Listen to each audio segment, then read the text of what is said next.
ഈശോ മിശിഹായിൽ പ്രിയപ്പെട്ടവരെ, കലാകായിക സിനിമാ രംഗങ്ങളിൽ അനേകം സെലിബ്രിറ്റീസ് ഉണ്ട്.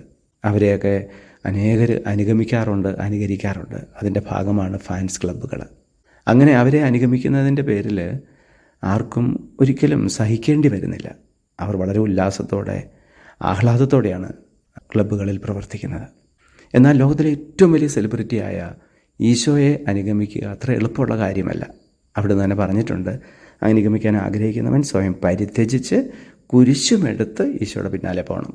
കുരിശ് എന്ന് പറയുമ്പോൾ ജീവിതത്തിലെ സഹനങ്ങളിലൂടെ മാത്രമേ ഈശോയെ അനുഗമിക്കാൻ നമുക്കാവൂ.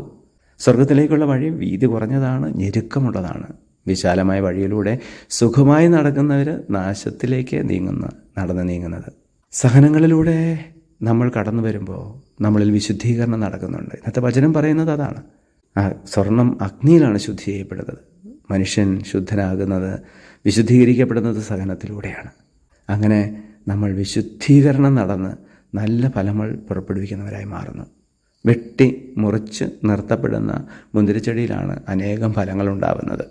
അല്ലെങ്കിൽ അതങ്ങ് വളർന്ന് കാട് കയറി പോകത്തേ ഉള്ളൂ. അവസാനം കുറച്ച് ഫലങ്ങളുണ്ടാവും. അപ്പോൾ നമ്മൾ ഈ ഭൂമിയിൽ വിശുദ്ധിയോടെ ജീവിച്ച് നല്ല ഫലങ്ങൾ പുറപ്പെടുവിക്കണമെങ്കിൽ സഹനങ്ങളിലൂടെ കടന്നു പോയേ പറ്റൂ. ഈശോയെ ഞങ്ങളെ അനുഗ്രഹിക്കുമാറാകണമേ, ഇപ്പോഴും എപ്പോഴും എന്നേക്കും. ആമേൻ.